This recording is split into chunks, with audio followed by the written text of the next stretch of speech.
হযরত ওমর বলছেন, রাসূলুল্লাহ, আমাদের যতগুলো সাহাবী আছে সবারই হাতে তালোয়ার দিয়ে দেন, আর যে নিজের নিজের লোক আছে, যে যার ভাতিজা আছে, চাচা আছে, নিজের নিজের লোকের মাথা কেটে ফেলে দেয়। এদেরকে নিয়ে এত চিন্তা করার কি আছে? কোরআনের দুশ্মন, দিনের দুশ্মন, আল্লাহর দুশ্মন, এদেরকে নিয়ে এত ভাবার কি আছে? নিজের নিজের চাচা ইমান এনেছে, ও আর ভাতিজাকে কাটবে, ভাতিজা ইমান এনেছে নিজের চাচাকে কাটবে, সব কেটে ফেলে দেয়।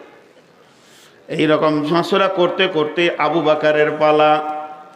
আবু বাকার, আবু বাকার, তুমি বলো এদের আজকে কি করা যায়, বিচারের পরিণতি কি করা যায়? আবু বাকার বলছেন, ইয়া রাসূলুল্লাহ, ইয়া হাবিবাল্লাহ, হতে পারে কোনোদিন এরাই আবার ঈমান আনবে, অতএব পোড়াতে হবে না, কেটে ফেলে দিতে হবে না, এদের গায়ে একটা লাঠিও মারতে হবে না, এদেরকে মালের ওপরে জরিমানা করে মুক্তিপণের চাপ দিয়ে কাবু করে দেয়া হোক।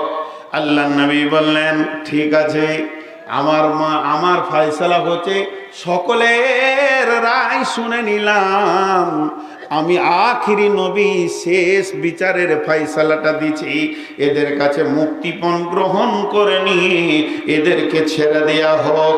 যখনই এ কথা ফয়সালা হয়ে গেল, ফওরান জিবরাইল আমিন এসে আল্লাহ রাসূলকে বলছেন, ওয়াসসালাতু ওয়াসসালামু আলাইকা ইয়া রাসূলুল্লাহ, ও দয়ার নবী গো, আপনি সালাত ও সালাম নেবেন। আপনারা যে মসজিদে নববীতে বিচারে বসেছেন, এই বিচারটা স্বয়ং আল্লাহ আসমান থেকে দেখছেন এবং বিচারের রায়গুলো আল্লাহ শুনছেন। তো আপনারা মাশওয়ারা করে কাজ করেছেন, আপনি সকলের বুদ্ধি যুক্তি নিয়ে কাজ করেছেন এবং ফয়সালা দিয়ে দিয়েছেন।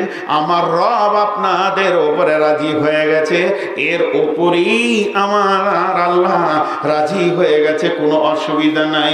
তবে ও দয়ার নবী গো, যদি বলেন আল্লাহর মনে কি ছিল, আল্লাহ যেটা চাই সেটাই হবে, কিন্তু আল্লাহ চাননি, তবে মনের একটা আল্লাহর ভাষা ছিল। আল্লাহর মনের ভাষা হচ্ছে হযরতে উমর যেটা বলেছিলেন ওটাই আল্লাহ পছন্দ করেছিলেন। তবে আপনারা মাশওয়ারা করে নিয়েছেন, এর জন্য আল্লাহ আপনাদের ওপরে রাজি হয়ে গেছে। মুক্তিপণের বিনিময়ে তাদেরকে বিদায় দেওয়া হলো। একটা তাফসীরে লিখেছে, সঙ্গে সঙ্গে জিবরাইল মারফতে নবীজিকে জানানো হলো, তোমরা 70 জনকে যেমন ছেড়ে দিয়েছ, তেমনি পরবর্তীতে তোমাদেরকে আরো 70 জনকে মাসুল দিতে হবে। এই বেঈমানদেরকে ছেড়ে দেওয়া, দুশমনকে ছেড়ে দেওয়া, তাদের হিম্মতের পাটা বাড়িয়ে দেওয়া।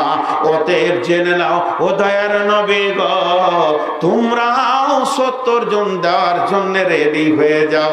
এর জন্য বন্ধুরে মুফাসসিরিনরা লিখছেন, ওর পরবর্তী যুদ্ধটা ছিল ওহুদের।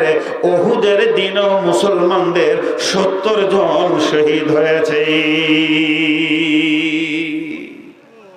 মাসুল দিতে হয়েছে। এই জন্য দুশমন ধরা পড়লে ওকে ছাড়ার রাস্তাটা কম করতে হবে। জি, 70 জনকে দিতে হয়েছে। তো সাহাবীদের কি কথা আমি বলতে যে কোন জায়গায় পৌঁছালাম, টোটাল বদরের চিত্রটাকে তুলে ধরার একটাই কারণ, তিনারা রাসূলকে বলেছিলেন, ঈমান এনেছি, পিছাবো না, জান দিব, ভয় করব না। ঈমান এনেছি, পিছাবো না, জান দিব, ভয় করব না। তো ইসলামপুর অত্র এলাকার লোক, আপনারা এখানে যতজনই বসে আছেন, সকলে ইসলামপুর মাদ্রাসা প্রিয় ব্যক্তি। মাদ্রাসা বানিয়েছি, পিছাবো না, জান দিব, মাদ্রাসাকে টিকিয়ে রাখবো, এরকম মন মানসিকতা তৈরি করতে হবে। যে আল্লাহ 5টা ডিউটি দিয়েছেন। আল্লাযীনা আমানু, প্রথমে তোমরা ঈমান আনো, ওয়া হাজারু, এবং তোমরা ঘর থেকে বের হয়ে যাও ওই ঈমানটা পৌঁছানোর জন্য, ওয়া জাহাদু ফি সাবিলিল্লাহ, আল্লাহর রাস্তায় তোমরা জিহাদ করো। হেড মৌলানা কোথায় গেল? এরা উঠছে কেন? জিহাদ করতে দিচ্ছে নাকি এখনই? কোথায় জিহাদ লাগলো? লোকের অভ্যাস খারাপ, উঠবি। আমি কটায় উঠেছি এখানে? হ্যাঁ, 10:30, 1 ঘন্টা হলো। তো ভাই এবার যদি ওহুদ বলি এবার আরো আজীব লাগবে, কিন্তু আমি ওদিকে আর আলোকপাত করছি না। খালি একটা জিনিস আপনাকে আমাকে মাথায় নিতে হবে যে দিনকে আগে বাড়াতে হবে। জাহাদু ফি সাবিলিল্লাহ, 3টে ডিউটি বলা হয়ে গেল। ঈমান আনো, ঘর ছাড়ো, আল্লাহর রাস্তায় দিনকে পৌঁছাও। কিভাবে পৌঁছাবে?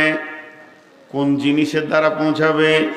আমার কথাগুলো এইটার দ্বারা মাইকে পৌঁছাচ্ছে। এখানে নেগেটিভ পজিটিভ আছে, এখানে দিচ্ছে অ্যাম্প্লিফায়ারকে, অ্যাম্প্লিফায়ার দিচ্ছে আপনার ইউনিটকে, ইউনিট দিচ্ছে চংকে, এবার চং দিচ্ছে বিশাল সমাজকে। এইভাবে চলছে। তাহলে আমি আমার এইটা কেমনভাবে মানুষের দরজায় দরজায় পৌঁছাবো? 2টি জিনিস লাগবে, নেগেটিভ পজিটিভ 2টি না লাগলে এ মাল পৌঁছাবে না। সেটা হলো তুজাহিদুনা ফি সাবিলিল্লাহি বিআমওয়ালিহিম ওয়া আনফুসিহিম, নিজের জান এবং নিজের মাল এই দুটিকে সঙ্গে নিয়ে আল্লাহর রাস্তায় চলে যাও। দেখেন আপনারা সবাই জানেন যে আমি কালেকশন 5 মিনিট করি। এখন কালেকশন করছি না, কিছু লোকের রোগ আছে, এই যে মাল বলে দিয়েছে রে, তাহলে কালেকশন হবে, চল যায়। ও একবার ফেরেশতার মতো বুঝে নিলে মাল শব্দ আর মুখ থেকে বেরোইল কেন বক্তার? তুই এটা বলতেই পাবি না, কসম করে চেয়ারে বস, তাহলে বয়ান শুনবো 2 ঘন্টা। মাল বলবি তা কেটে পড়বো। জি, দিনাজপুর বলে একটা ডিস্ট্রিক্ট আছে, ওই দিনাজপুর জেলাতে যদি জালসা করতে যে মাল শব্দ বলা হয়, যে মাল আল্লাহর রাস্তায় দান করো, এটা একবার বলে দিলে এইরকম মাহফিল 3 মিনিটে জিরো, 3 মিনিটে জিরো, আর মাছিও থাকবে না। হ্যাঁ, তাদের গায়ে খুঁজতে গেলেও পাওয়া যাবে না। আর ওরা 20 টাকা দান করে বলবে আমার, আমার বাপের, আমার দাদার, আমার খালুর, আমার 16 গোষ্ঠীর দোয়া কর। 20 টাকা, আবার সে মাদ্রাসা সেক্রেটারি। সুবহানাল্লাহ। তো বিভিন্ন রকম মানুষ আছে। তো আপনাদেরকে আমি বলছি, এখন আমি তফসির করছি। আল্লাহ বলছে তুমি তোমার জান লাও এবং তুমি তোমার মালকে লাও। জান আর মাল না নিলে কোনো কাজ হবে না। একটা ছোট্ট উদাহরণ, আপনি রাস্তায় যেতে যেতে যে গেটটা থেকে বের হয়েছেন, আর গেটটা থেকে যখনই বের হয়েছেন এইরকম একটা তার কাটা, মুখটা উপর দিকে করে আছে। এবার যে পা দিবে তার জীবনকে ফাটিয়ে দেবে, রক্ত বের করে দেবে, পা ফেটে যাবে, বিপদ হয়ে যাবে।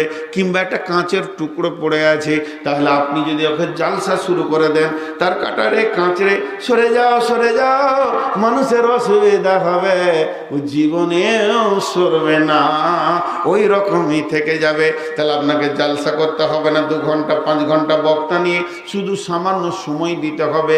সময়টা কত? মাত্র 30 সেকেন্ড কি 35-40 সেকেন্ড। এমনি করে আপনি ধরে নেবেন, তুলে নিয়ে গিয়ে একটা নিরাপত্তায় জায়গা ফেলে দেবেন, কাজ হয়ে যাবে। দিনকে যদি আগে বাড়াতে হয়, জলসা করে দিন আগে বাড়বেন না, বরং জলসা কেন করবেন? বিশ্বনবী তবুকের যুদ্ধের আগে বয়ান শুনিয়েছেন আমার রব, লম্বা লম্বা আয়াত শুনিয়েছেন। তাহলে মানুষের দিলটাকে যদি তৈরি করতে হয়, মনকে যদি তৈরি করতে হয়, তার আগে বক্তব্যের প্রয়োজন আছে, লাভের প্রয়োজন আছে।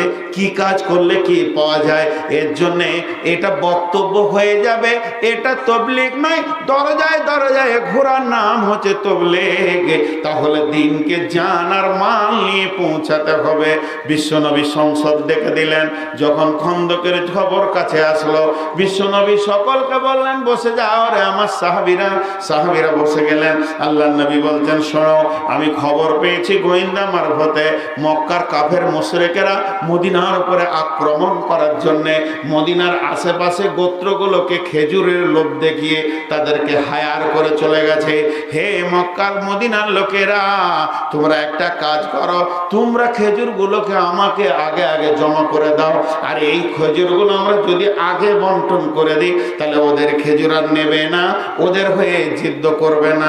একজন সাহাবী উঠে দাঁড়িয়ে বলেন, ইয়া রাসূলুল্লাহ, ইয়া হাবিবাল্লাহ, ও শফিউল মুজনাবিন, রাহমাতুল লিল আলামিন, দয়ার নবী গো, আপনি একটিবার বলেন এটা কি আপনার ফয়সালা? যদি আপনি ফয়সালা দেন, ঈমান এনেছি, ঘরে যা খেজুর আছে এনে জমা করে দিব মসজিদ নববীতে। এরপর আপনি বন্টন করেন, যা করবেন করেন, আপনার বিরুদ্ধে কোনো কথা বলবো না। তবে যদি আমাকে কথা বলার একটু সুযোগ দেন ও দয়ার নবী গো, তাহলে আমার মনের ভাষাটা আমিও বলি। বলে তুমি কি বলবে বলো, আমি তোমাদের উপরে হুকুম চালাচ্ছি না, আমি আমার মনের কথাটা বললাম। বিশ্বনবী বলছেন আমি আমার মনের কথাটা বললাম, তবে তোমাদেরকেও সুযোগ দিচ্ছি, তোমরা কি বলছো বলো। সাহাবীরা বলছেন ইয়া রাসূলুল্লাহ, আপনি দোয়া করেন, আপনার দোয়া আমাদের সঙ্গে আছে, আল্লাহর মদদ আমাদের সঙ্গে আছে।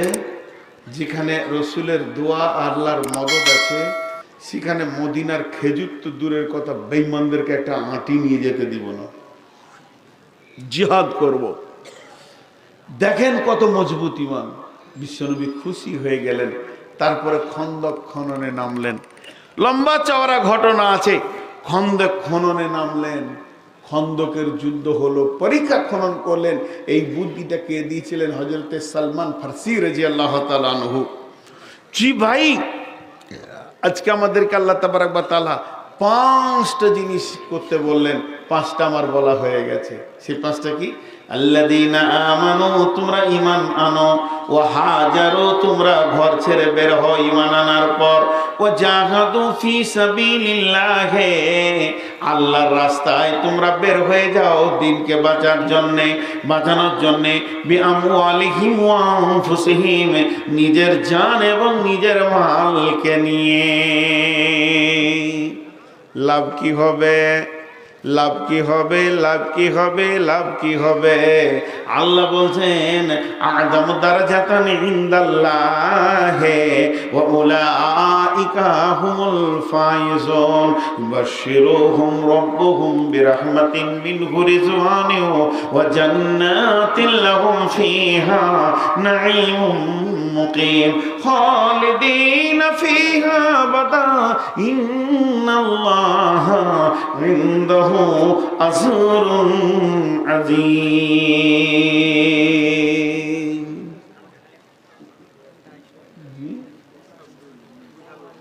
আপনারা একবার সবাই মুখ খুলেন।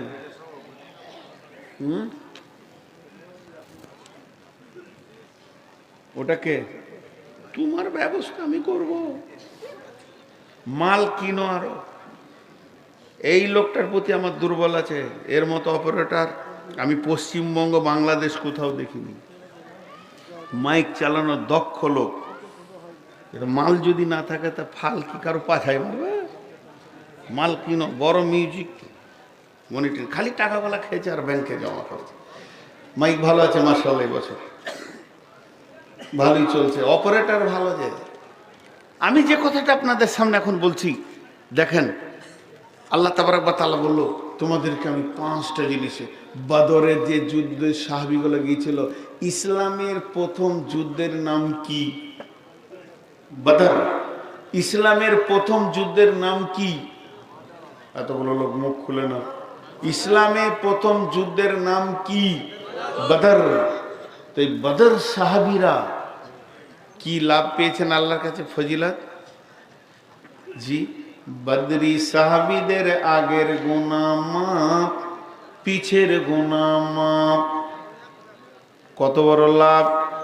বদরের যুদ্ধে 313 জন যারা গেছিলেন, তাদের পিছের গুনাহ তো মাফও আছে, আবার যতদিন বেঁচে থাকবে আগের গুনাহ মাফ। তার মানে পরোক্ষভাবে বলতে হবে এই সাহাবীগুলি জান্নাতি। আল্লাহ এদেরকে জান্নাতি বলেছেন পরোক্ষভাবে। জি, কিয়ামত শেষ হয়ে গেলে 2টি জায়গা, একটার নাম জান্নাত, একটার নাম জাহান্নাম। যদি আমি কোনো লোকের জন্য বলি ওই লোক জাহান্নাম যাবে না, তার মানে কি? কোথায় যাবে? পরোক্ষভাবে বলে দেওয়া হচ্ছে ওই লোক জান্নাতি। তেমনি আল্লাহ রসুল বলছেন বদরি সাহাবীদের আগের গুনাহ মাফ, পিছের গুনাহ মাফ। তাহলে কত বড় তারা দামি কাজ করেছে, তাদের আগে পিছে গুনাহ মাফ হয়ে গেছে। একটা ঘটনা থেকে বুঝতে পারবেন। সেই ঘটনাটা কি? বিশ্বনবী মদিনা থেকে প্ল্যান করছে কেমন ভাবে মক্কাকে আক্রমণ করা যায়, মক্কার লোকেদেরকে, কাফেরকে, মুশরিককে শায়েস্তা করা যায়, কোন কোন পথে হাঁটলে, কোন কোন পদক্ষেপ নিলে। এই প্ল্যানটা বিশ্ব নবী করছেন মদিনায় বসে বসে। আর ওই সাহাবীদের ভিতরে একজন, সে গোপনে একটা চিঠি লিখছে মক্কার কাফেরদেরকে, এখানে কি কি প্ল্যান হয়েছে সেই খবরটা চিঠিতে লিখে মক্কায় পৌঁছে দিচ্ছে। তাহলে এটা কত বড় অন্যায় করছে। জি, এটা অন্যায় করছে কি করছে না? আমরা ভারতবর্ষের লোক, ভারতে মিলিটারি মেজরদের একটা আলোচনা চলছে যে পাকিস্তানকে কি করে আক্রমণ করব। এরই ভিতরে যদি একটা মেজর পাকিস্তানকে মেসেজ পাঠিয়ে দেয়, ওরে তোদের ওই ঘাঁটি থেকে আক্রমণ হবে, তাহলে ও দেশদ্রোহী কি দেশদ্রোহী নয়? ওকে তো গুলি করে মেরে দেওয়া দরকার, ওকে পোলে টেঙ্গে ফাঁসি দিয়ে মেরে দেওয়া দরকার।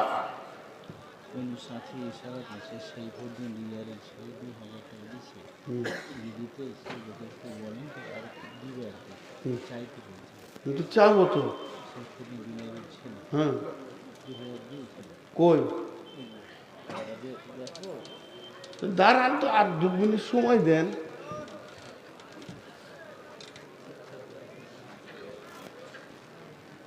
তাহলে এই লোকটা দেশদ্রোহী, ডাকেন ওনাকে।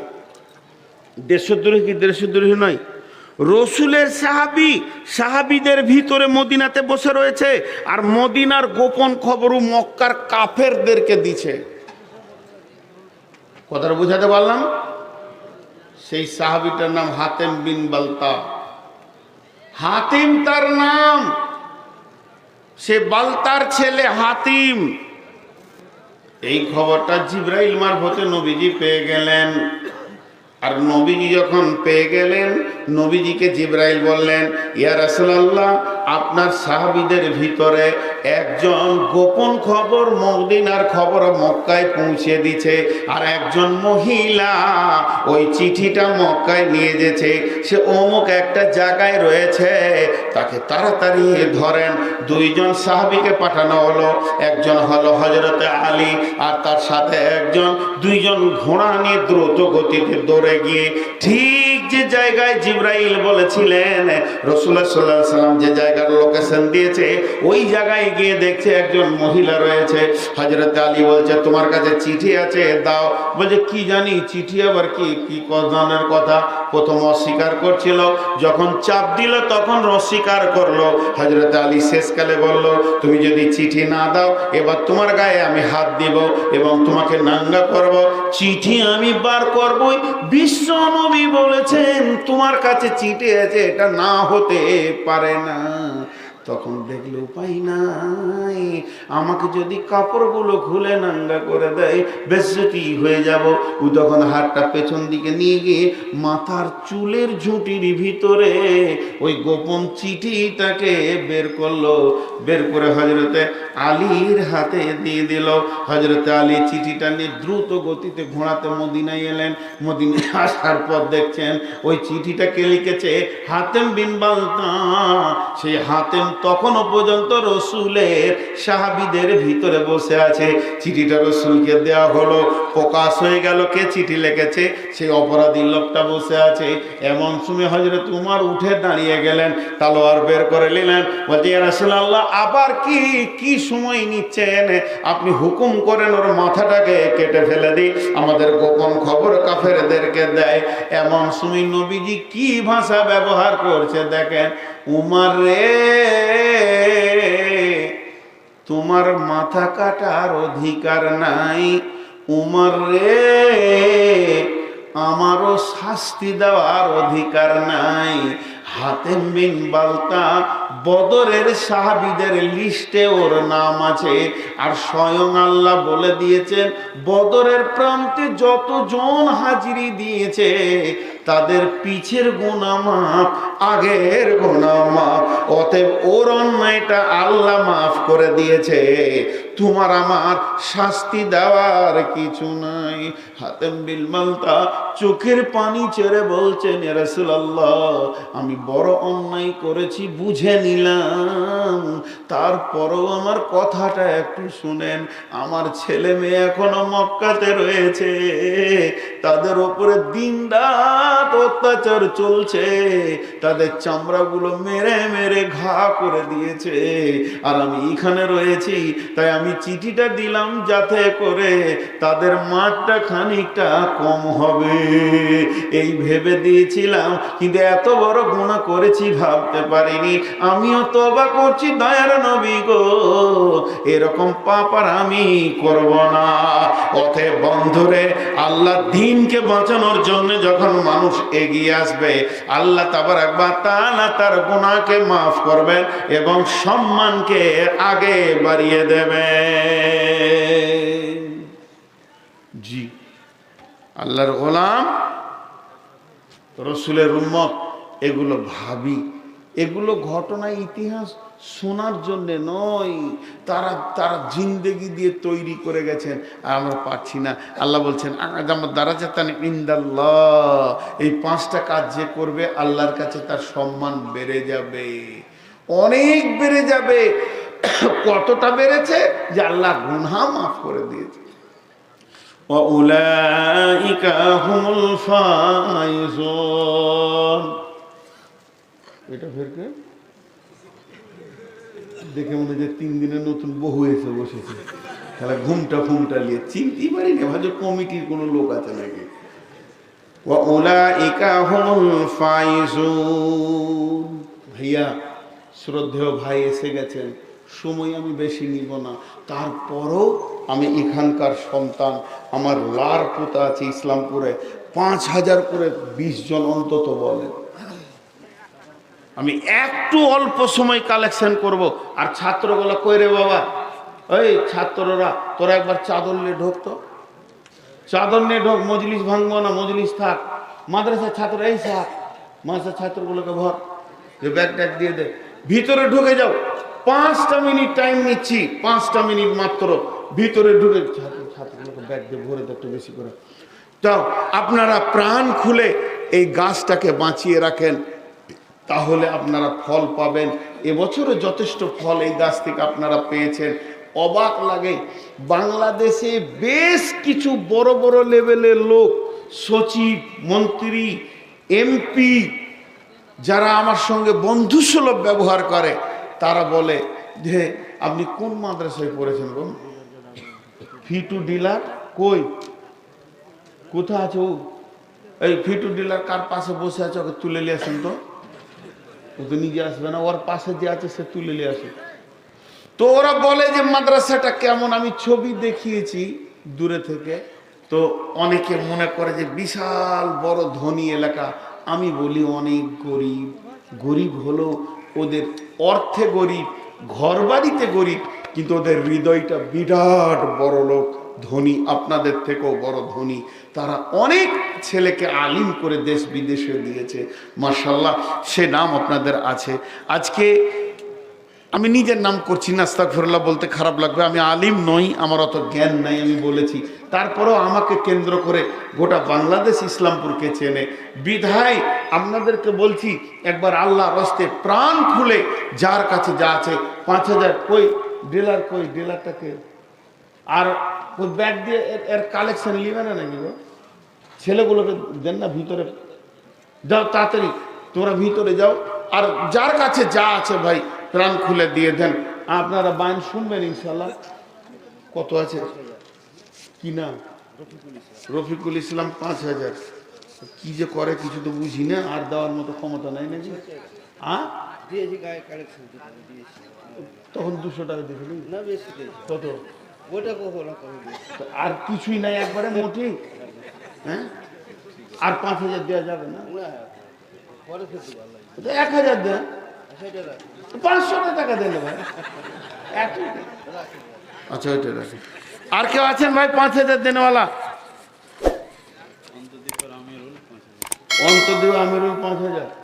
তো তোমাকে কেন দিলে? তুমি কি কালেকশন করছো তাই তোমাকে দিবে? আমাকে দিয়ে দিয়েছেন এখানে। ও ভাবছে যে ইসমাইলকে দিলে জানে বেঁচে যাবো, আর দুবার চাইবে না। যাও ধরলেছো তুমি। আর কে আছে? 5,000 দেনেওয়ালা। আরে তোরা এত লেট করছিস কেন রে? ব্যাগগুলো কই? ব্যাগগুলো হলে তাড়াতাড়ি হয়। আজীব ব্যাপার, এদেরকে কালেকশন করার কথা বুঝি। টাকার দরকার নাই নাকি রে? হ্যাঁ, টাকার দরকার নাই নাকি? 5টা মিনিট টাইম। আরে এতগুলো ছাত্র কি করছিস রে তোদের? ছি ছি ছি ছি ছি। আরে ওর নিজের জামাটা ধর এমনি করে, নাহলে আমি করবো কালেকশন, দেখবি?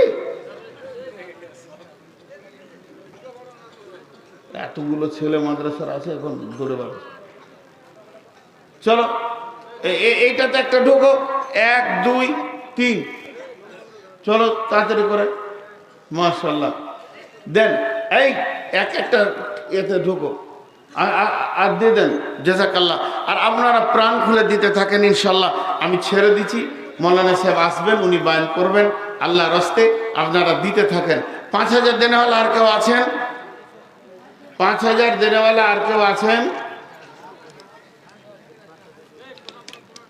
উস্তাদ, 5,000 দেনেওয়ালা আর কেউ আছেন? কই? এখানে আছেন? আর কেউ নাই 5,000 দেনেওয়ালা?